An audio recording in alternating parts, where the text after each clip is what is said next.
कि जगत में वही स्त्री परम धन्य है जो पातिव्रत धर्म को धारण करती है। जैसे जगत में वही पुरुष धन्य है जो वैराग्य युक्त अंदर से राग रहित होकर कहीं भी हो, चाहे गृहस्थ में हो या विरक्त में हो, भगवान का स्मरण करते हुए भगवत समर्पित जीवन है। ऐसे लिए स्त्री के लिए एक सुदृढ़ भगवत प्राप्ति का मार्ग है जो घर परिवार में रह रही अपने पति में भगवान की भावना करना। मेरे पति ही मेरे भगवान हैं, ऐसी भावना से आठों पहर उनकी आज्ञा में रहना। जैसे कोई प्रश्न कर सकता है कि अगर पति ही दुराचारी हो तो शास्त्रों में वर्णन किया गया है कि आप अपने भाव रखिए और फिर विधान जैसा होगा अपने आप दूरी बना दे, क्योंकि आप और आपके पति के बीच में भगवान का भाव है ना, वो संभाल लेंगे, वो आपको बचा लेंगे, वो आपको दूर कर देंगे। ऐसा भी हो सकता है। अलग अलग मायाकृत रूप है और आंतरिक भाव में जाएंगे जब विचार पे, तो आपके ही कर्म का फल भुगताने के लिए ऐसा स्वभाव वाला पति दिया गया है, ऐसी भावना। तो हमारे ही कर्म निश्चित, अपने कर्म के प्रभाव से ही पति का वर्ण होता है। अनुसुईया जी ने कहा पत्नी का एक ही धर्म एक व्रत नेमा, काय वचन मन पति पद प्रेमा। शरीर से, मन से, वाणी से एक ही धर्म, एक ही व्रत, एक ही नियम, पति को भगवान मानकर उनकी आराधना करना। इसमें रुक कर हम वार्ता करते, जैसे शास्त्र सिद्धांतों का जब कभी वर्णन होता है तो आप लोग समझ नहीं पाते हैं और कहीं की बात को कहीं जोड़कर असंतुष्ट हो जाते हैं। इसलिए विवेकवान सत्संगी हो जाता है, अपने को बात समझनी। जैसे एक बार महाभारत चरित्र जब वर्णन कर रहे थे पीछे, तो उसमें आया था कि वो ऋषि का नाम नहीं याद आ रहा, ब्रह्मलोक गए थे तो उनको वापस किया गया था कि आपने संतान उत्पन्न नहीं किया, विरक्त वेश नहीं लिया, लेकिन तप करते रहे तो तप के प्रभाव से ब्रह्मलोक आए, लेकिन आपको दरवाजा नहीं खुलेगा, आप जाओ और संतान उत्पन्न। तो उन्होंने वो एक पक्षी से संतान उत्पन्न की थी जिसकी रक्षा के लिए खांडोवन में उन्होंने अग्निदेव से प्रार्थना की थी। इस प्रसंग को सुनकर किसी गृहस्थ ने कल प्रश्न किया था कि हमारी पत्नी बहुत परेशान है क्योंकि संतान नहीं हुई। तो लोक धर्म और कुल धर्म, वेद धर्म और भागवत धर्म और प्रेम धर्म, कहां की बात पकड़ी तुमने? लोक धर्म की। हो कौन? प्रेम धर्म के उपासक, जो भगवत धर्मों जीत के निज प्रेमा ठहरंत, राधा वल्लभ लाल की विमल ध्वजा फहरंत, भगवत धर्मों जीत के निज प्रेमा ठहरंत, निज प्रेमा ठहरंत नेम कछु परसत नाही, अलक लड़े दोला। जहां हमारे श्यामा श्याम उनके चरणों की उपासना, तो आपने लोक धर्म की बात को अर्जुन जी से भगवान ने अपने हृदय की गुप्त बात कही थी। कहा भी था, सर्वगुह्यतम बात है। क्या बात? सर्वधर्मान परित्यज्य मामेकम शरणम ब्रज, अहम त्वाम सर्व पापेभ्यो मोक्षयिष्यामि मा शुचा। यहां पाप शब्द को उच्चारण क्यों किया भगवान ने, जानते हो? ये हमारे लोगों की बुद्धि का परिणाम। तुम सब धर्मों का त्याग करके केवल मेरी शरण हो जाओ। बोले महाराज पाप लगेगा, आपने तो धर्मों को उपदेश किया है। तो बोले वो मैं देखूंगा। अहम माने मैं, त्वाम माने तुम्हारे सारे पापों को नष्ट करके तुम्हें परम पद मैं प्रदान करूंगा।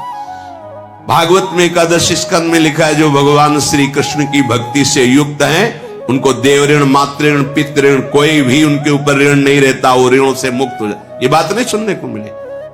अरे बहुत बढ़िया अवसर मिला है, प्रभु को अपना मान करके उनको रिझा लो। अगर आप प्रभु के चरणारविंद का आश्रय लिए हुए हैं तो श्री कृष्ण से बढ़कर कोई पति नहीं है, ये परम पति हैं। मीरा जी से जब राणा का शरीर पूरा हुआ तो कहा गया सुहाग मिटाओ, बेंदा हटाओ, ये कंकण उतारो, चूड़ला उतारो। तो उन्होंने कहा नहीं नहीं, तुमने जिसे पति माना था वो मैंने माना ही नहीं। मेरे तो गिरधर गोपाल दूसरो न कोई, जाके सिर मोर मुकुट मेरो पति सोई। हमारा चूड़ला अमर, हमारा सुहाग अमर है। अगर आप वैष्णव हैं, भगवत अनुरागी हैं, प्रियालाल की शरण में हैं, लौकिक सिद्धांतों की जहां चर्चा हो रही हो वहां प्रणाम करके सुनना है, पर यह ध्यान रखना है कि हमें जाना कहां है। इस समय 12 बजे हैं, ये ट्रेन हावड़ा स्टेशन से यहां आई है, छूट करके लखनऊ जा रही। सुन के तुम उसमें चढ़ जाओगे क्या? तुम्हें पता नहीं तुम कहां किस स्टेशन में जाना है, कौन सी ट्रेन में बैठ, बोले वो आवाज दी ना उस ट्रेन में बैठ गए तो पागल माने जाओगे कि नहीं माने जाओगे? भैया ये स्टेशन है जहां बैठे हो, सत्संग स्टेशन। कहां जाना है? हर ट्रेन यहां से गुजरेगी, हर ट्रेन सनातन धर्म, लोक धर्म, वेद धर्म, कुल धर्म, पातिव्रत धर्म, हर धर्म। तुम हो किस धर्म की यात्री? बोले प्रेम धर के बैठ जाओगे, पैसेंजर जा रही हावड़ा, फिर क्या करोगे? है? अरे इतना तो ज्ञान रखो, तुम्हारी टिकट कहां की है? तुम्हें निकुंज जाना है, तुम हो यात्री कहां के? हाई क्लास वातानुकूलित कक्ष के, जनसाधारण में घुस के मत बैठ जाना। कहां की है समझो, ये स्टेशन है सत्संग, जो जहां का है सबके लिए है। सब पकड़ के देखो, आपको परम कल्याण तक ले जाएगा। राम कृष्ण हरि शिव उपासक, गृहस्थ विरक्त, स्त्री पुरुष, बाल बच्चा, वृद्ध, नौकरी पेशा, कुछ भी कोई भी, सबका परम मंगल करने में समर्थ है सत्संग। लेकिन आप ये ध्यान रखना है, हम कहां के यात्री, हमें जाना कहां है, हमारा मार्ग क्या है। इसलिए कहते हैं साधक के चित्त का समाधान हो जाना चाहिए बहुत सावधानी से।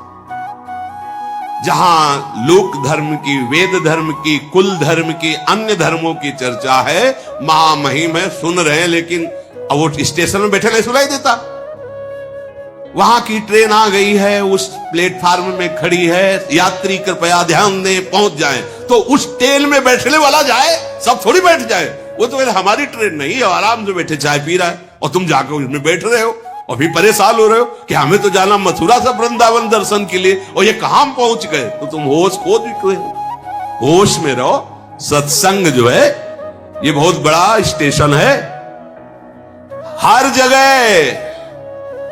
जगह भेज देगा, ये हर जगह भेजने में समर्थ है। हर जगह यहां से हर ट्रेन गुजरेगी। आपके यात्री कहां के बनना चाहते हो, टिकट कहां के लिए, बस ये ध्यान रखना। इस बात पर ध्यान दे के सत्संग सुनो। सत्संग अमोघ वर्षा हो रही है। जैसे स्वाति का बूंद चातक के लिए जीवन होता है, केले पे पड़ जाता है कपूर बन जाता है, और मोती सीप में पहुंचते ही वो मोती बन जाता है, और सांप के मुख में पहुंचते विशाल जहर बन जाता है। वही बूंद अधिकारानुसार जहां जहां पहुंचा, वही स्वाति का बूंद अपना रूप धारण कर, इस सत्संग के मोती हैं, बिखरे मोती समेट करके तुम्हारे सामने फेंके जाते हैं। तुम किस अधिकार से स्वीकार करते हो? सावधान होते हुए तुम जिस मार्ग के पथि को, अपनी बात को समझना है। बकाया तो सत्संग है, सर्व मंगल करने वाला है, हमें सुनना है, पर हमें गहना वही है। देखो महापुरुषन ने सब रस गायो, देखनो ये है कि उनको हियो कहां ठहरानो, जहां हियो ठहरानो तहां गहनो। हमें पकड़ना है, हम किस मार्ग के पथिक हैं, हमारा मार्ग क्या है। उत्तम जो पतिव्रता होती है उसमें अपने लोग भी सम्मिलित हैं। हरिवंश पतिव्रत है जिनके, सुख संपत्ति दंपति जो जिनके। जैसे एक पतिव्रता अपने पति के सिवा जगत में कोई पुरुष है ऐसा काम भाव से देखती नहीं, जानती ही नहीं। पुरुष शब्द केवल अपने पति के लिए, पूरी सृष्टि में उसके हृदय में है ही नहीं भाव कि कोई पुरुष है, ऐसा भाव ही नहीं। जैसे उत्तम महाभागवत के हृदय में अपने आराध्य देव के सिवा और कोई है ऐसा भाव ही नहीं, केवल अपने चिद चिद लक्षणम सर्वम राधा कृष्णमयम जगत, जित देखूं तित श्याममयी है। ये उत्तम पतिव्रता का लक्षण अपने केवल पति में ही प्रेम। द्वितीय, मध्यम परपति देखे ही कैसे, जो मध्यम कोट उसको दिखाई देता है, पर भ्राता पिता पुत्र निज जैसे, अपने बराबर है तो भाई जैसा भाव, अपने से बुजुर्ग है तो पिता जैसा भाव, छोटा है तो पुत्र जैसा भाव, पति भाव केवल अपने प्रीतम में। तीसरी कोटि की पतिव्रता, मेरा धर्म है कि मैं संयम से रहूं, मेरी कुल परंपरा में कभी दाग न लगे, उसे तीसरी कोटि की परंपरा की पतिव्रता कहते हैं, जो ऐसा विचार कर धर्म पूर्वक जीवन निर्वाह करती है। चौथी, अवसर नहीं है और भय है, पूरा जीवन धर्म से निर्वाह हो गया, वो भी पतिव्रता ही कही जाती है। पर उत्तम बात यह है कि कोई और दूसरा है ही नहीं, ऐसा भाव रहे। जो अपने पति के आश्रय का त्याग करके परपति से रत करती है, वो एक क्षण सुख के लिए करोड़ों नरकों की यातना सहने की बात तैयार कर लेती है। पति वंचक परपति रति करई, रो रो नरक कल्प शत, ऐसे पुरुष के लिए है। जो बेविचारी स्वभाव बना लेता है, बड़ी दुर्गति होती है। वो पढ़ा है उसमें कि लोहे के जलते हुए लाल खंबे, स्त्री आकृति पुरुष आकृति, उसमें मरना तो वहां है नहीं, बहुत सावधान। क्षण सुख लाग जन्म शतकोटि, एक क्षणिक भ्रमात्मक सुख के लिए करोड़ों जन्मों का दुख मोल ले लेना। कल किसी ने सुनाया था, लिखा है कि आप तो बाबा जी हो, आप क्या जानो बच्चा ना होने पर कैसा दुख होता है। लोग हमें कितना गालियां देते हो, क्या क्या कहते हैं, तुम्हें इसका तुम तो समझा दिए केवल, हम तो हमारे हृदय नहीं है। तुम अपने बच्चे से जितना प्यार करते हो उससे करोड़ गुना बढ़कर तुमसे प्यार करते हम। तुम्हारा प्यार स्वार्थ युक्त है, इसलिए तुम केवल एक सीमा में रखे हो ना, एक पत्नी हो, भाई हो, दादा हो, चाचा, इतने में। हमारा प्रभु हर मंदिर में, हृदय मंदिर में विराजमान है। आप क्या समझते हो? संतों को क्या समझते हो? रूखी बातें बोलते हैं क्या फुसलाने वाली बातें बोलते? तुम हमारी आत्मा हो, तुम अपने पुत्र को भी अपनी आत्मा की तरह प्यार नहीं कर सकते। केवल मोह जनित प्यार है। जो भगवान के चरणारविंद के आसक्त जन होते हैं, संपूर्ण चराचर जगत में अपने आत्मस्वरूप प्रीतम तक को देखकर प्यार करते हैं। अरे भूल जा, ये लौकिक धर्मों को भूल जा, उस धर्म में आ जिसके बाद आवागमन छूट जाता है। सो सब धर्म करम जरि जाऊ, जहां न राम पद पंकज भाऊ। क्यों भूल रहे हो? सर्वलोक महेश्वर भगवान कहते हैं, मुझे जिस भाव से चाहो मैं उसी भाव से मिलूंगा। तो तुम भगवान को अपना पुत्र मान लो। संसारिक गोदनामा में लोगे, कौन स्वभाव कौन सा उसके अंदर भाव वाला, कैसा कैसा, लेकिन सच्चिदानंद भाव वाले प्रभु को अगर तुम्हारी गोद में न खेलने लगे तो हमें बताना। भाव कर लो केवल। भावोत्सवेन भजताम रस काम धेनु है हमारे युगल सरकार। देखो ना, जिन्होंने भाव किया उनके अनुभव में आए। इनसे बड़ा और कौन हो सकता है? और यही आते हैं, इनके सिवा कोई है नहीं।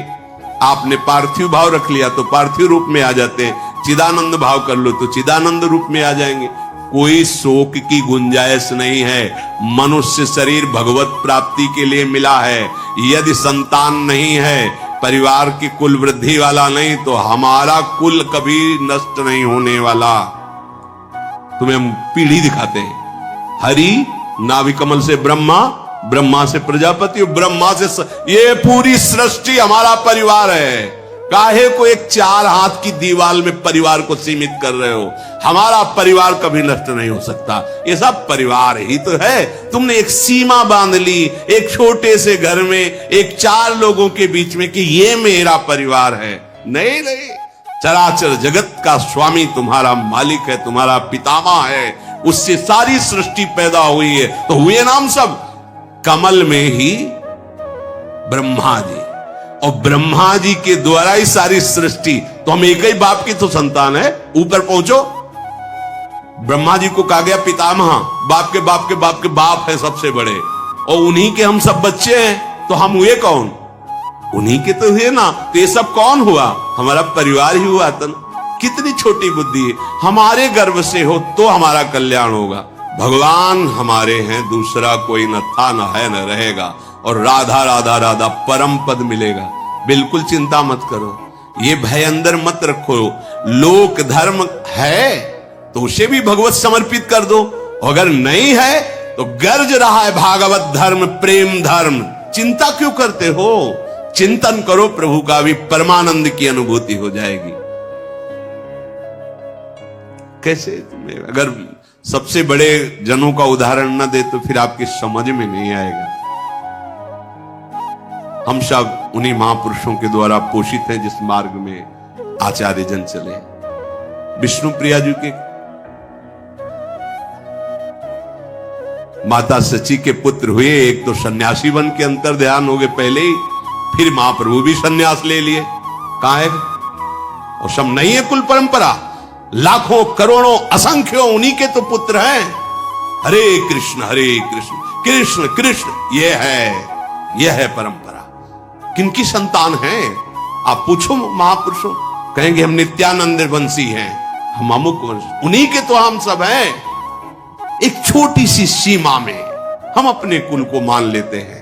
पूरा विश्व ब्रह्मांड में कृष्ण नाम जो जय को घोष प्राप्त हो रहा, कैसा आप देखो ना, बस एक सीमित बुद्धि से आप असंतुष्ट हो जाते हैं। मेरा इसको और बढ़ाओ, मेरा इसको इतना बढ़ाओ कि इस मेरा में सब समा जाए और कुछ बचे ना।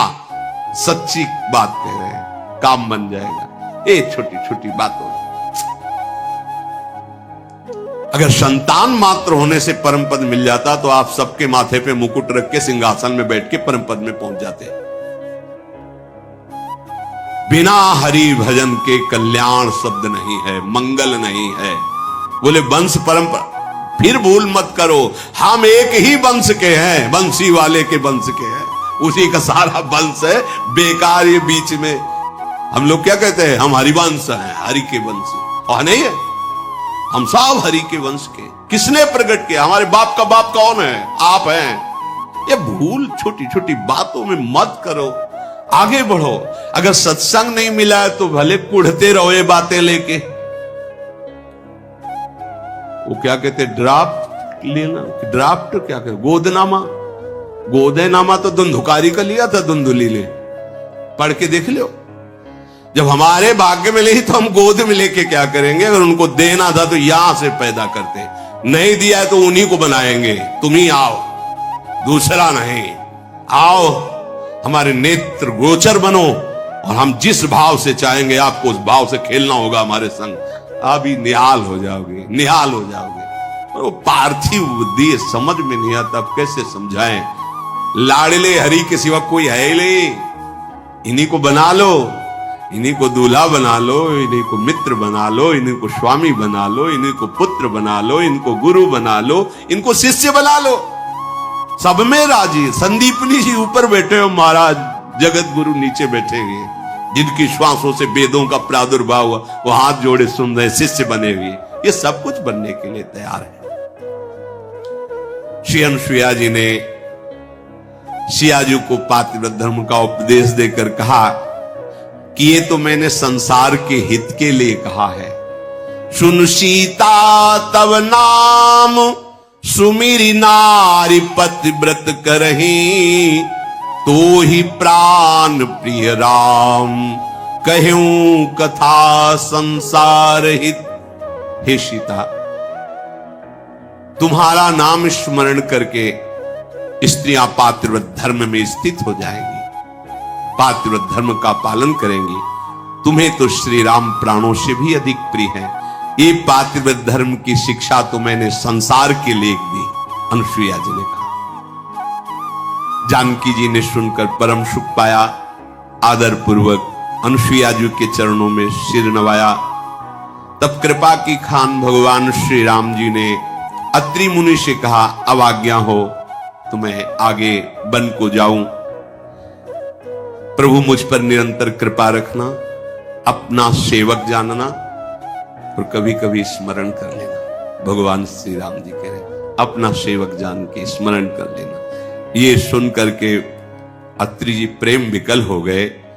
बोले, प्रभु आप हमसे कृपा की बात कर रहे हो? प्रभु आप हमसे कहते हैं कृपा कीजिए। हे नाथ, भगवान ब्रह्मा, महादेव, शनकादि और समस्त तत्वविद्ता मुनिजन आपकी कृपा चाहते हैं। हे हरि, आप निष्काम उपासकों के लिए बहुत प्रिय और दया के भंडार हैं। निष्कामता में भगवान अधीन हो जाते हैं। जब कोई चाह नहीं और रात दिन भजन, तो भगवत साक्षात्कार देर नहीं लगती। पर जब कामनाएं होती तो होगा, पर समय लगेगा। पहले कामनाएं पूर्ण होंगी, फिर उनसे वैराग्य होगा, फिर आगे भगवत प्रेम होगा।